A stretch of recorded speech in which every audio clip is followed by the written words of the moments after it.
झालं आता समाधानकारक बजेट असं वाटतंय तुम्हाला? असं आहे की मी महाराष्ट्राच्या विधानसभा, देशाची लोकसभा, राज्यसभा या सगळ्या संस्थांच्या मध्ये गेले 58 वर्ष सभासद आहे. आणि या 58 वर्षामध्ये अंदाजपत्रक ज्या दिवशी असेल त्या दिवशी माझी गैरहजेरी कधी झालेली नव्हती. पण दुर्दैवानं हा एक कौटुंबिक आघात झाला आणि त्यामुळं मी दिल्लीला आजपर्यंत जाऊ शकलो नाही. त्यामुळं सभागृहात जाऊन अंदाजपत्रक ऐकणं ही संधी मला यावेळी घेता आली नाही. पण जे काही वाचलं त्याच्यामध्ये 2-3 गोष्टी दिसतात. एक तर अंदाजपत्रकाच्या दृष्टीनं शक्यतो नवीन कर किंवा तत्सम सामान्य माणसाला जास्त होतील अशा प्रकारच्या गोष्टी जाणीवपूर्वक चाललेल्या आहेत. ही एका प्रकारे समाधानाची गोष्ट आहे. पण या अंदाजपत्रकामधून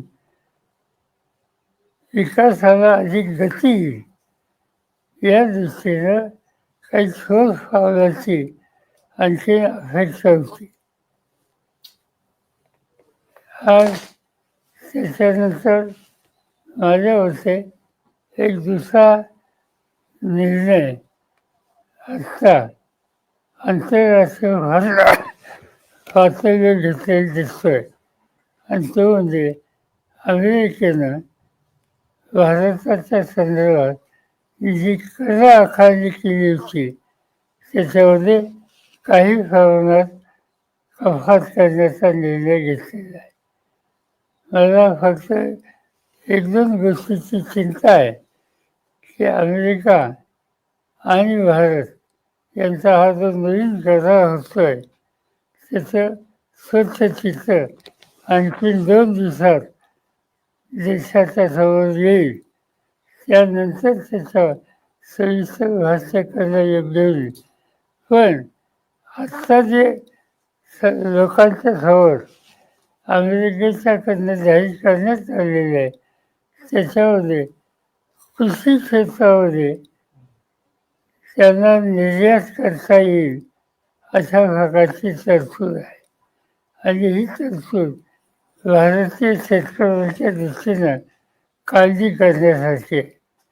अमेरिका एक शक्तिशाली देश आहे. आर्थिक ताकद त्यांची जास्त आहे आणि त्यामुळे त्यांनी एखाद्या महत्त्वाच्या उत्पादन वस्तूंची निर्यात अनेक देशामध्ये करायला सुरुवात केली तर त्याचा परिणाम त्या देशाच्या त्या मालावर विपरीत परिणाम होतो आणि ती स्थिती भारतीय शेतीच्या बाबतीत येऊ नये अशी अपेक्षा माझ्यासारख्याची आहे. साहेब, एकंदरीत अजितदादांची दुर्दैवी घटना घडल्यानंतर राजकीय घडामोडींना वेग आलेला आहे. या ठिकाणी आता सुनील तटकरे असतील, प्रफुल्ल पटेल असतील यांना ट्रोल केलं जातंय की जाणून बुजून यांनी ही अतिघाई केली आणि लागलीच त्या ठिकाणी शपथविधीचा कार्यक्रम घेतलाय. मला काही त्याचं भाष्य करायचं अजितदादांचं स्मारक होतंय बारामतीमध्ये, आपण जागेची पाहणी देखील त्या ठिकाणी केली. कशा स्वरूपात कोणी सांगितलं? मी असं फेसबुकमध्ये वाचलं की आम्ही तिथे स्मारक करतो वगैरे वगैरे.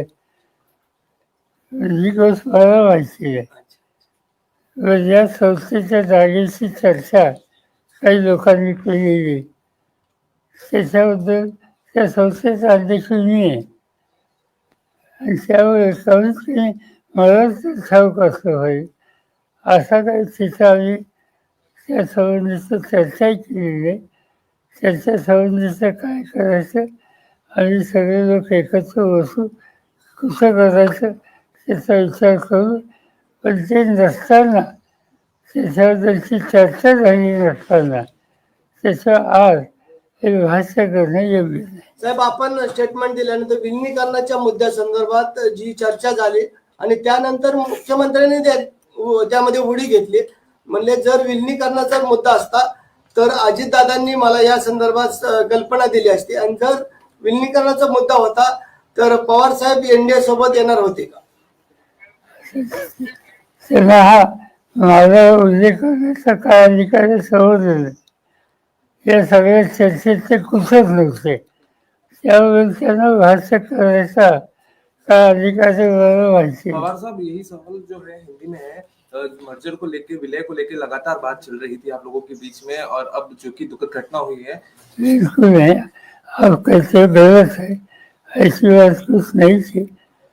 हमारे साथी जयंत साथी और अजीत दादा कुछ इशू पर वार्ता करते थे, इससे ज्यादा कुछ नहीं. नाही, प्रफुल्ल पटेल काल असं म्हणाले सर की या सगळ्या प्रकरणात जिल्हा परिषद आणि पंचायत समितीत एकत्र लढण्याबाबत चर्चा होती, विलिनीकरणाबाबत अशी काही चर्चा मला माहिती नाही, त्यांनाच विचारावं.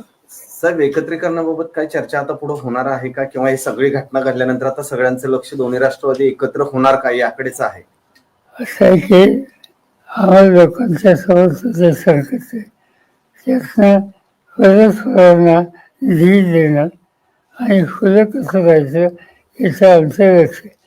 राजकीय निर्णयाच्या संबंधी आम्ही कोणाशी चर्चा करत नाही. साहेब, सुनेत्रा वहिनींचा शपथविधी झाला, त्या संदर्भात आपल्याला सध्या परिस्थितीत काय भावना आहे? कारण ज्या दिवशी शपथविधीला आनंद आहे, संधी दिली आनंद आहे. सर, अरविंद सावंत यांनी एक प्रस्ताव अधिवेशनात हे मुद्दा मांडला की या अजित पवारांच्या अपघात प्रकरणी सगळी स्वतंत्र कोर्टामार्फत चौकशी व्हावी, आणि काल संजय राऊत देखील असं म्हणाले की या सगळ्या प्रकारची चौकशी झाली पाहिजे, या सगळ्या सीबीआय मार्फत चौकशी व्हावी असं त्यांनी संजय राऊत म्हणाले.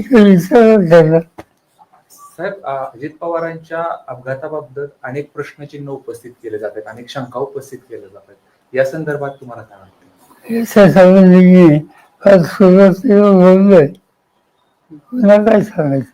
ते सांगितलं की एवढी तर सरकार घेणार नाही, जोपर्यंत माझ्याकडे ऑथेंटिक काही माहिती नाही तो.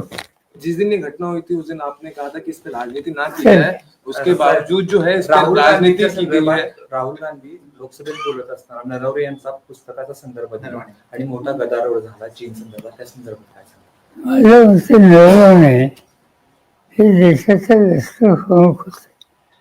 त्यांनी काही लिखाण केलं असेल आणि त्याचा उल्लेख करण्यामध्ये विरोधी पक्ष नेता करत असेल तर तो त्याचा अधिकार आहे, ती संधी द्यायला हवी होती.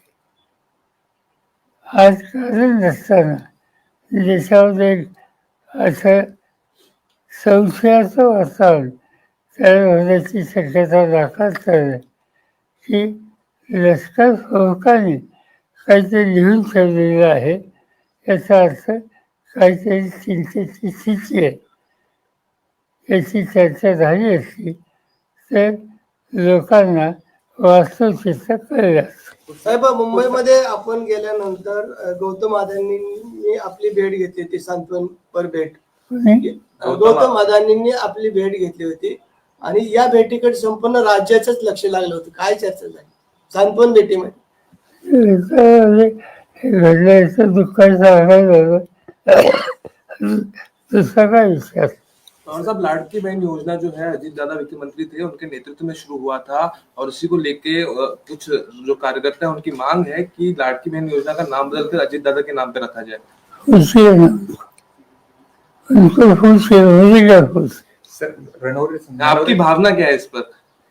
लोकसभेकडे पुन्हा येतो जातो, जो प्रकार झाला, अमित शहा उठले, त्याला विरोध केला, राजनाथ सिंह सातत्याने नरवरेंचं प्रकरणामध्ये आम्ही राजनाथ सिंह म्हणत होते ते पुस्तकच प्रकाशित झालं नाही तर त्या संदर्भात बोलू नये. ओम बिर्लांवरती देखील अनेक प्रश्न उपस्थित होते, त्या संदर्भात सगळं पुस्तक प्रकाशित झालं नाही.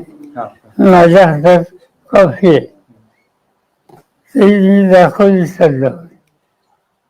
अध्यक्षांनी सांगितलं ते असेल ती करा, ती केली. त्याला विरोध करायचं कारण काय? सर हाच हिंदीमध्ये सांगा. हिंदीमध्ये हे कोणी बोलणे की ज्यादा आवश्यकता नाही. Sir, India US trade deal को लेकर राहुल गांधी ने कई सवाल उपस्थित किए. उन्होंने कहा कि पीएम मोदी पर अमेरिका की तरफ से बहुत दबाव है.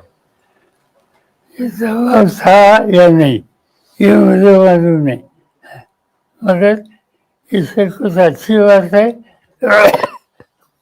कुछ कमियां है.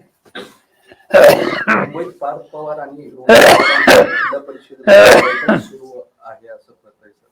परंतु पार्थ पवार आणि रोहित पवार यांची जिल्हा परिषद बाबत मुंबईत बैठक झालं असं कळतंय. माहिती आहे, राज्यसभा माहिती आहे मला. हे ना आपलं